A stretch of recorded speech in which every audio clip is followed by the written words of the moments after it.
Hello दोस्तों, कैसे हैं आप सब। आप सबका स्वागत है आपके अपने यूट्यूब चैनल स्टडी 2020 में। तो दोस्तों, हम लोग क्या पढ़ रहे थे। तो हम लोग इस समय हम लोगों का शब्द रचना कौन सा चैप्टर चल रहा था। तो हम लोग शब्द रचना के बारे में पढ़ रहे थे। तो जैसे कि हमने बताया कि हम लोग शब्द रचना पढ़ रहे थे। तो शब्द रचना को कुल कितने भागों में बांटा गया है।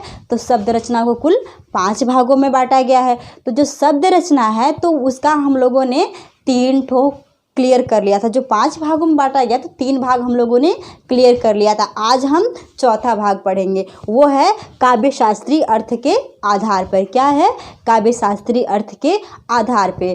ठीक है, हम लोगों ने रचना के आधार पर कॉन्सेप्ट क्लियर किया है, जन्म या उत्पत्ति के आधार पर, और उसी प्रकार से हम लोगों ने अर्थ के आधार पर शब्दों को क्लियर किया है। और आज हम लोग पढ़ेंगे काव्य शास्त्रीय अर्थ के आधार पे।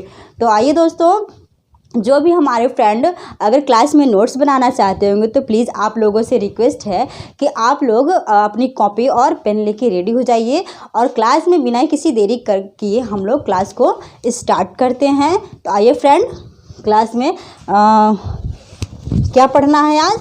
काव्य शास्त्रीय अर्थ के आधार पर। तो काव्य शास्त्रीय अर्थ के आधार पर शब्दों को कितने भागों में बांटा गया है।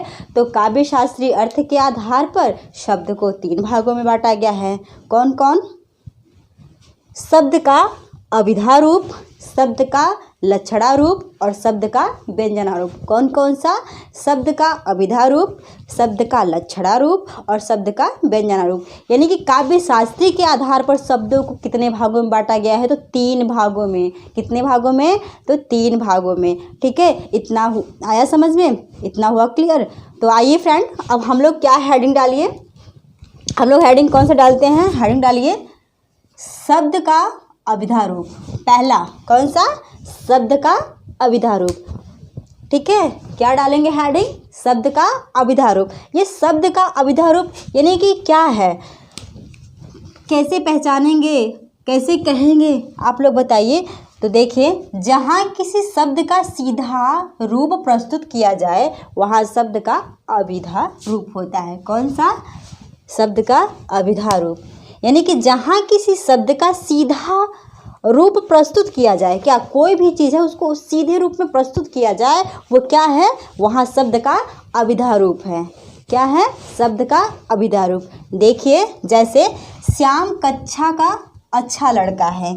यानी कि यहाँ पे श्याम के बारे में डायरेक्टली कहा जा रहा है कि श्याम कक्षा का कैसा लड़का है? अच्छा लड़का है। ठीक है, ऐसे शब्द आए तो ये क्या है? शब्द का अभिधा रूप। क्या है? शब्द का अभिधा रूप। ठीक है, इतना हुआ क्लियर। तो आइए दूसरा हेडिंग डालिए। दूसरा हेडिंग क्या डालेंगे? शब्द का लक्षणा रूप। कौन सा? तो शब्द का लक्षणा रूप। तो आइए फ्रेंड, आप लोग लिखिए, दूसरा हेडिंग डालिए। क्या डालेंगे दूसरा हेडिंग? दूसरा हेडिंग डालेंगे शब्द का लक्षणा रूप। तो लिखिए, जहाँ किसी शब्द को कहने के लिए उनके लक्षण में कोई दूसरा शब्द ला दिया जाए। यानी कि फ्रेंड थोड़ा ध्यानपूर्वक समझिए कि जहाँ किसी शब्द को कहने के लिए, यानी कि हम किसी शब्द को जब कह रहे हैं तो जहाँ किसी शब्द को कहने के लिए उनके लक्षण में कोई दूसरा शब्द ला दिया जाए। कौन सा दूसरा शब्द ला दिया जाए उसे क्या बोलेंगे? वहाँ शब्द का लक्षणा रूप होता है। जैसे एग्जाम्पल के द्वारा आप लोग समझ लेंगे। ठीक है दोस्तों, तो क्लास में बने रहिए। देखिए, जैसे श्याम कक्षा का शंकराचार्य है। क्या है? श्याम कक्षा का शंकराचार्य। यानी कि श्याम के बारे में बताया जा रहा है कि श्याम कक्षा का शंकराचार्य मतलब कक्षा का होनहार बच्चा है। यानी कि श्याम कक्षा का क्या है? तो श्याम कक्षा का शंकराचार्य है। क्या है? शंकराचार्य। ठीक है, जैसे राधे का मुख चंद्रमा के समान है। क्या है? राधे का मुख चंद्रमा के समान है। यानी कि शब्द का लक्षणा रूप, जहाँ किसी शब्द को कहने के लिए उनके लक्षण में कोई दूसरा शब्द ला दिया जाए वहाँ क्या कहा जाता है? तो वहाँ शब्द का लक्षणा रूप। ठीक है, इतना हुआ क्लियर। एग्जाम्पल मैंने आपको दिया, श्याम कक्षा का शंकराचार्य है और राधे का मुख चंद्रमा के समान है। ठीक है, उम्मीद कर रहे होंगे फ्रेंड कि आप लोगों को इतना समझ में आ गया होगा। तो फ्रेंड आइए आप लोग तीसरा हेडिंग डालिए। कौन सा तीसरा हेडिंग डालेंगे? शब्द का व्यंजनारूप। कौन सा हेडिंग डालेंगे? शब्द का व्यंजनारूप। क्या डालेंगे? शब्द का व्यंजनारूप। तो देखिए, जहाँ किसी शब्द का व्यंग्यात्मक रूप प्रस्तुत किया जाए, क्या? जहाँ किसी शब्द का व्यंग्यात्मक रूप प्रस्तुत किया जाए वहाँ शब्द का व्यंजनारूप होगा।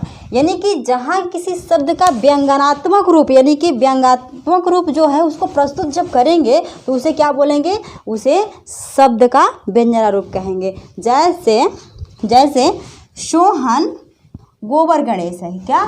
सोहन गोबर गणेश है। यहाँ सोहन के बारे में जो व्यंग्यात्मक रूप प्रस्तुत किया जा रहा है वही यहाँ पे दिखाया गया है। देखिए कि सोहन गोबर गणेश है। क्या है? तो सोहन कैसा है? तो सोहन गोबर गणेश है। कैसा है? गोबर गणेश। तो जैसे कि मैंने आप लोगों को आज की क्लास में समझाया कि काव्य शास्त्रीय अर्थ के आधार पर शब्दों को 3 भागों में बांटा गया है। कौन कौन? तो क्या कहते हैं? शब्द का अभिधा रूप, शब्द का लक्षणा रूप और शब्द का व्यंजना रूप। कौन कौन से? अभिधा, लक्षणा, व्यंजना। उम्मीद कर रहे हैं कि स्टूडेंट आप लोगों को क्लास में ही याद हो जा रहा होगा जो चीज़ हम लर्न करा रहे होंगे, इसीलिए मैं क्लास में 2-4 बार रिपीट कर ही देती हूँ। ठीक है,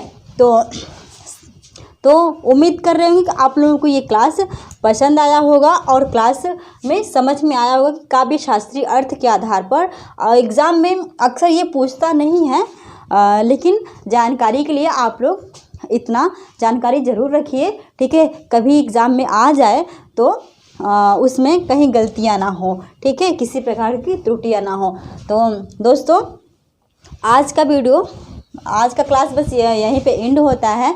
और दोस्तों, आप लोगों से हमारा रिक्वेस्ट है कि जो कोई भी फ्रेंड अगर हमारा अगला पार्ट देखना चाहते होंगे, यानी कि जो हमारा पिछला वीडियो है, तो फ्रेंड आप लोग हमारे वीडियो के डिस्क्रिप्शन बॉक्स में जाके हमारा लिंक दिया गया है, उसमें जा कर के आप हमारे अदर वीडियो को भी देख सकते हैं।